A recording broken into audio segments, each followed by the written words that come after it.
welcome back to part 2. Alright. So, we are first going to be talking about the AFC West, and in the next part we'll talk about the NFC West. Alright. So first we're going to talk about the Broncos. Those glorious Broncos. First up, when? Michigan State closing. Alright, don't worry folks, not football related. When does Peyton finally call it quits? When does he or when should he? When does he? We all know the answer. Should he? It should have been last year. After last year, he should have said, alright, I'm out. But that's not the case. So, when is he? I would say after next year. By next year, do you mean like after this season? After this season. Okay. I think he plays one more season then. Honestly, he's got all his records. No. Passing yardage. That's why I say as soon as he acquires all of Brett Favre's favorable records that he can reasonably attain, he'll call it quits. Which I think the only one left is passing yardage. He's not going to get consecutive starts. Yeah. That's obvious. Playoff wins he's not going to get. Or, wait, was it playoff wins? Or? Anyways, point is, I know for sure Brett still has 2 records. Most starts by a QB consecutively, and passing yardage, which he's only like 2,500 yards behind Brett. So I honestly think that's the only reason he came back, and wouldn't be surprised if he gets a little boo-boo or something mid-season. As long as he's passed, he's like, oh, I'm retiring, fuck this, I'm out. Yeah. I wouldn't be surprised. He's had the neck surgery. He's got this quadricep problem. Mm-hmm. Which I can throw a better ball than him right now. I was about to say, the quadricep problem was their excuse as to why he couldn't throw a spiral at the end of last year. I'm sorry. I get that power. Into your throw. Yeah, I get that power comes from the legs, the lower body, the ability to chunk it deep, but to put a spiral on it. Oh, I know they legalized marijuana use in Colorado recently, but the fuck, man! It's Peyton, man. They're gonna make any excuses they can. All right, moving on. Who starts more games at running back for him, Monty Ball or C.J. Anderson?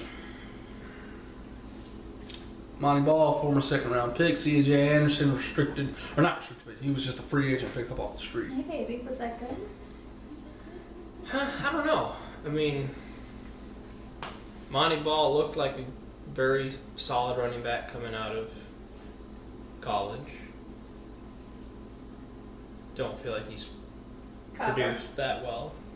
I mean, there's a reason why he lost it to a free agent. C.J. Anderson did look very good last year down the stretch. That he did.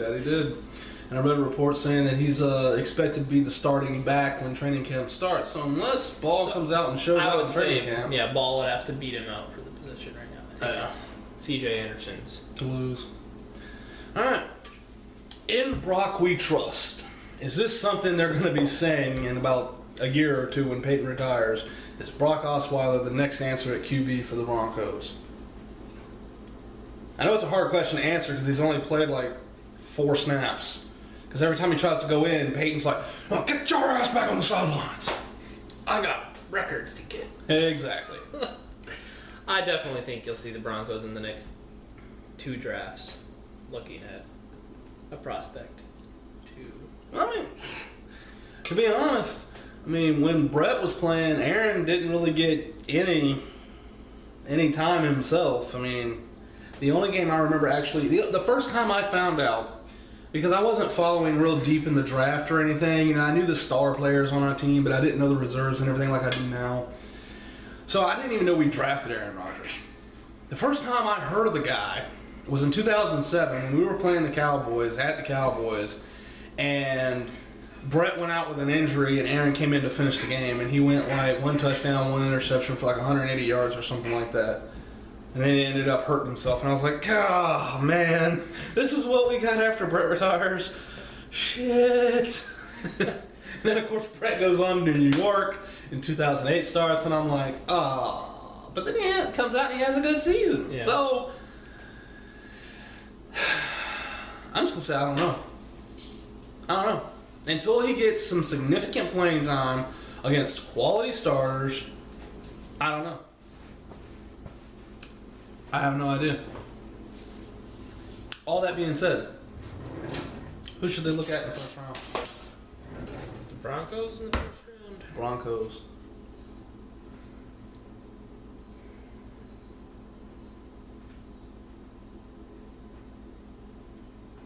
It's a good question. Indeed. How do they look at tight end? In losing Julius. Well, they got Virgil Green, who's something. But with all those other receiving threats, Emmanuel Sanders and Demaryius Thomas, I don't know. I don't know if they go in that direction. It's a possibility, though. Wouldn't be surprised. Because even if Peyton's gone, I mean, the next quarterback is going to need that big red zone target. I mean, I know Demaryius Thomas is that right now, but, you know, there's always a chance that... Elliott, let's start right there in the Big Apple. Is the question I'm sure most Jets fans are wondering. All right, so it looks like on NFL.com they have pretty much offensive and defensive line going there, which would make sense because they lost Terrence Knight. Orlando Franklin, they also lost, I believe. Didn't he sign with somebody else on our free agent edition? Who? Orlando Franklin. I believe he did. Yeah, I don't think it was with the Broncos. I think they lost him. Anyways, point is, offensive line, defensive tackle, those are good places to start. Last year they went out and got Bradley Roby, cornerback out of Ohio State. He played pretty good.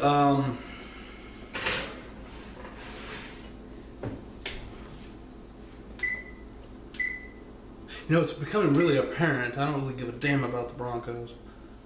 I don't have any interest in the Broncos at all. Sorry, Broncos fans.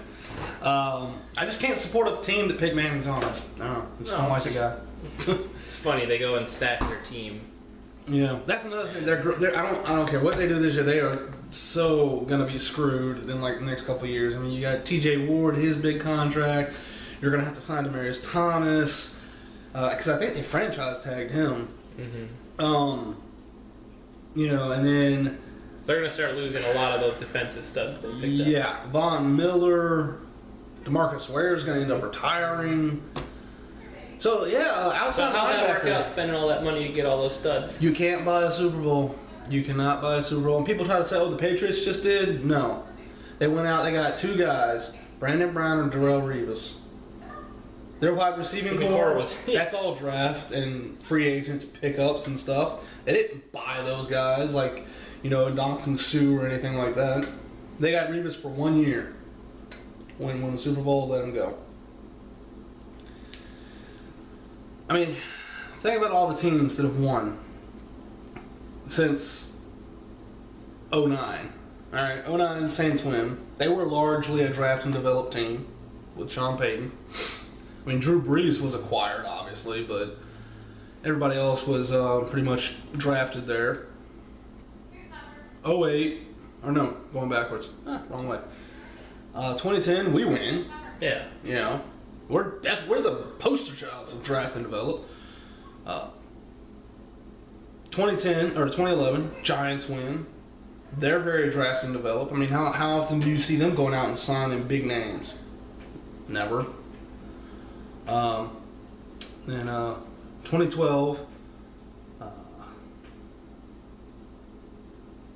Baltimore. Yes, Baltimore. They're the AFC version of Green Bay. Ozzie Newsome. The dude loves draft and develop. Yeah. And then 2013, you got Seattle, who just got touted as being so great at drafting late round talent. Richard Sherman, amongst other people. Russell Wilson, who was the third round, not really late, but still finding really good players not in the first or second round. So they're draft and develop. San Francisco was in it, and under Harbaugh, how the fuck you say his name? they were drafted and developed for the most part. And then, of course, the Patriots win. The Broncos made it there and lost. So, you can't buy a Super Bowl. You cannot buy a Super Bowl. All right, moving on to the Raiders. All right. Can T-Rich, Trent Richardson, turn it around in Oakland under Jack Del Rio? He's got to. This is make or break. It is make or break. But it's not does he have to, it's can he? Do you think he has it in him? Ow. I don't think he has it in him to be bell cow. To be that number one go-to load carrying back. Right. Anything else? Stop shooting porn. That's a great. No, but I mean, great point. hey, maybe he's just formulating a backup plan if the NFL falls through. This is true, but perhaps he should focus on Plan A a little harder. See what he did? It's good. All right. He's got jokes. I like it because, if there's anybody he's going to do it under, it's, Jack Del Rio. Jack Del Rio, what did he do in Jacksonville? Stout defense, good run game, Fred Jackson. What was it, Fred Jackson? No, that's the guy in Buffalo. Fred Taylor. Excuse me. Jag fans. Don't lynch me. All right. Fred Taylor. I'm gonna say fuck it. Yeah, he can. Just because I want to see him represent Pensacola, the town of champions. Good. And I say this because I counted it one time, but we were up to all the people from here that were on Super Bowl winning teams. We were up to 15 Super Bowl rings. So it's pretty cool for a small-ish, medium-sized town to, pump. And a couple of Hall of Famers. Emmitt Smith, Derek Brooks. Trent Richardson broke all of Emmitt Smith's records at his old high school. So the kid's got potential. It would be great for Oakland if he can come through and be a stud at running back. You've got a great young quarterback. If you can have a running back that can produce a good running attack, take some pressure off him, and get some valuable targets in there for Carr to throw to. Right. Moving on. Speaking of Carr throwing to, who does he throw to next season? Amari Cooper, Kevin White, probably. One of them is going to be there. Gotta be. Wide receiver is their glaring need. One thing I would like to point out is the 40-yard dash timing at the combine is a bunch of fucking bullshit. I watched a simulcam footage that the NFL themselves put together. They had Parker, Cooper, and White running side by side. Parker was clearly 3 steps behind White and Cooper. Cooper beat White by a knee. That 4.42 speed beat a 4.35 in a side-by-side race. The fuck? They also put Jalen Collins, cornerback coming out of LSU, against Pat Peterson. Pat Peterson ran like a 4.35. Jalen Collins ran like a 4.47. All right? Jalen Collins beat him by a head. Nice. So, yeah, those pro day times, I'm going to take those times. I never realized the NFL scouting combine was that bad when it came to timing the 40-yard dash, but it is completely and utterly unreliable. I knew there was some in the past, like Keenan Allen runs like a 4.79 or something. He comes out and he's beating people left and right. It's like, what the hell? Well, I guarantee you if somebody actually timed him correctly, it wouldn't be a fucking 4.79. It'd probably be like a 4.5. Anyways, if I were them, I'd pick Cooper. He's more polished. He's actually faster by a knee. And dude can catch. But then again, he's an Alabama player. And Alabama players, especially on the offensive side of the ball, going in the first round, Don't have the greatest track history. So that kind of covers our next topic is who do they draft? Kind of touched on that already. Yeah, pretty much Amari Cooper. What do you think? White or Cooper?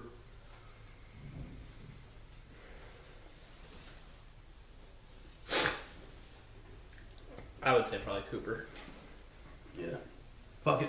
Roll the dice. Lastly, with the Raiders, can they finally turn the corner on Suck?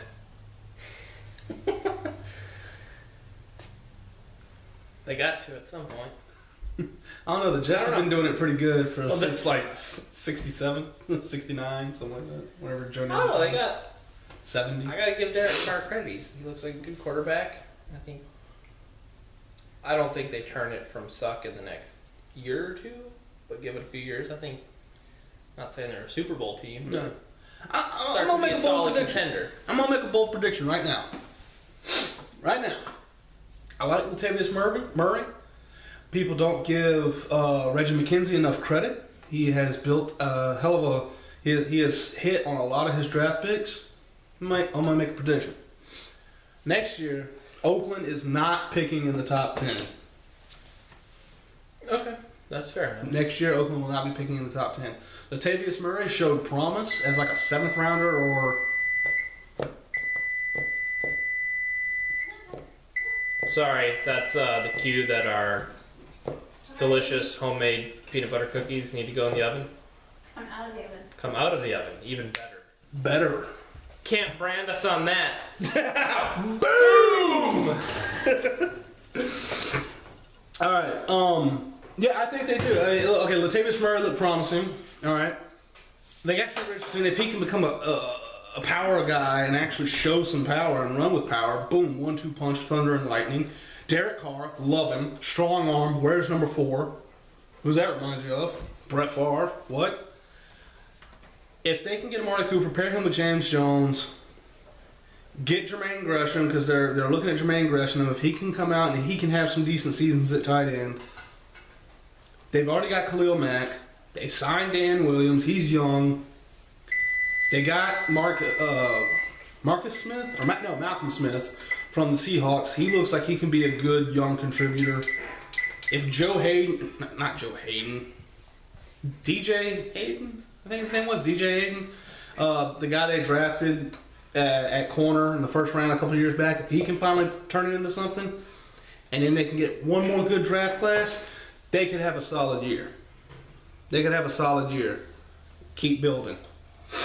And I think if they don't fire Del Rio and they don't fire McKenzie and they work well as a unit, I think the Raiders could be back in the playoffs within 4 years. I think they're out of the top 10 this year, if everything goes well, and in the playoffs next year. Or not next year, but not even a contender. I wouldn't even say contender, but they're in the playoffs. Because everybody knows Cincinnati's not a contender. They're going to be in the playoffs, but they're not a contender. I think they can give Cincinnati a run for their money in the playoffs within the next 4 years. All right, so you don't believe in Andy Dalton? I do not believe in Andy Dalton. All right, so we're going to go ahead and change film. Not really, we're just going to hit stop. But what are we recording with? And hit the Chargers and the Chiefs.